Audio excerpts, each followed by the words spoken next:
This is an old favorite of ours called A Bunch of Rushes. It looks forward, hopefully, to the Napoleonic conquest of England, but otherwise it's a nice tune. Oh dear.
A bunch of rushes on folk harp here and guitar, and now I'm going to shift my tuning and I'm going to pay careful attention. This harp it's often called a lever harp.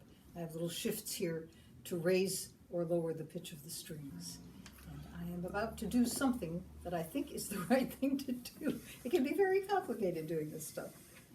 They'll call this anything from a folk harp to a Celtic harp to a lever harp, to avoid calling it by its true name, which is the harp. And that thing in the concert hall that you see is an 18th century mechanical monstrosity that was invented for not a proper purpose. And it has a kind of steampunk quality about it, that idea of so much metalwork going on. So much metalwork, my God, it does. But this is the original thing, and this is an invention of the Irish. This part here is called the harmonic curve. You see that part?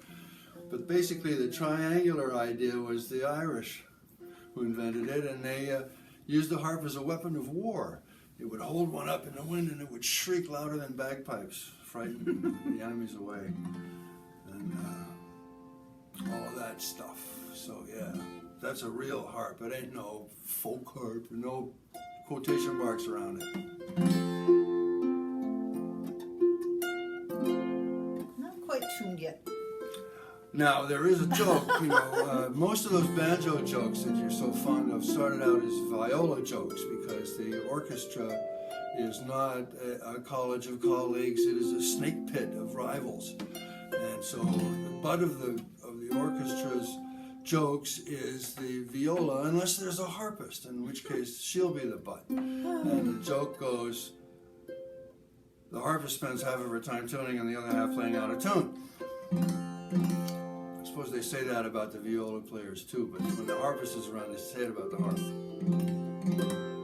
They wait till the guitar players leave the room. Well, there are no guitar jokes because the guitar is perfect. Yeah. All of the jokes are at the expense of the guitar player, and there are plenty of those. That's true. That's true.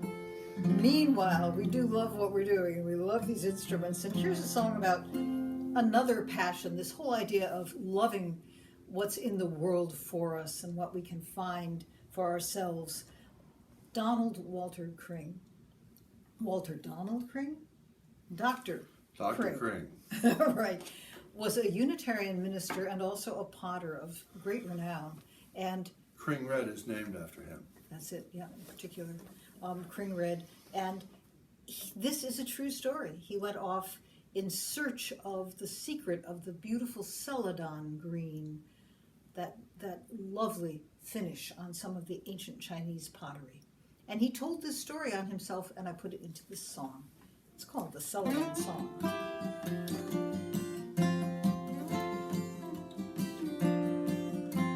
The graceful bowl was 1,000 years old, infused with a Celadon glaze.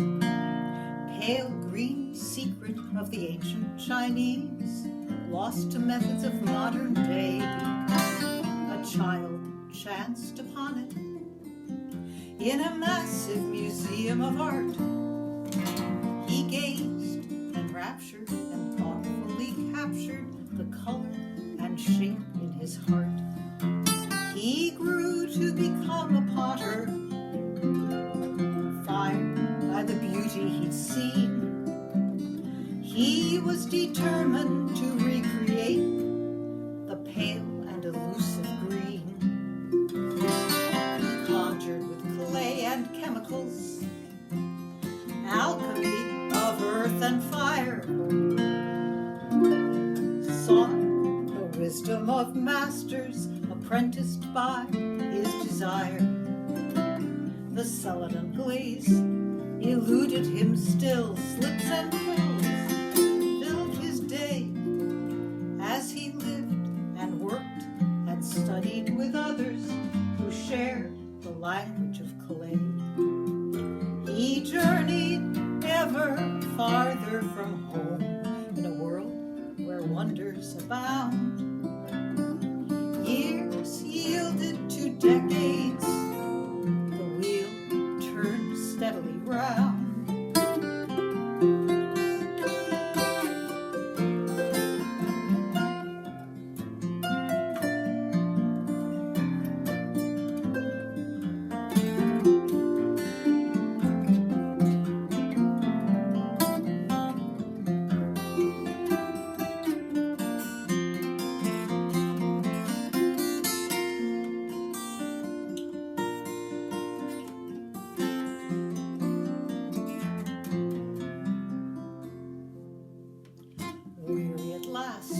Of the traveler's lot, he returned home once more, wandered down to a nearby pond, and he dug some clay from the shore. Foot to treadle to shaft, his old wheel yielded and turned. Adding some of that clay, he adjusted the glaze with patience a lifetime had learned. Earth, air, water, and fire conspired as he had dreamed. This time the kiln yielded a bowl of perfect Celadon green. He marveled with a master's eye and with a childlike heart at this jewel from his life's journey, made with clay from his own backyard. He marveled with a master's eye and with a childlike heart at this jewel from his life's journey, made with clay from his own backyard.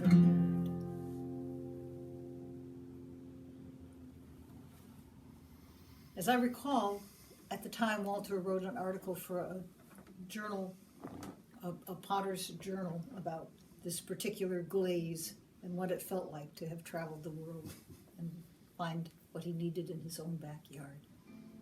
And now we had one more we might do with the set. And, well, I think I'm going to go all the way up to G, and we'll do that beautiful little Irish tune. Fanny Poer. Yeah, all these Very tunes good. that are close I'll to people. yammer off while you tune. You just go right ahead, because I missed one string last time. Only 1 out of 29, it's not so bad.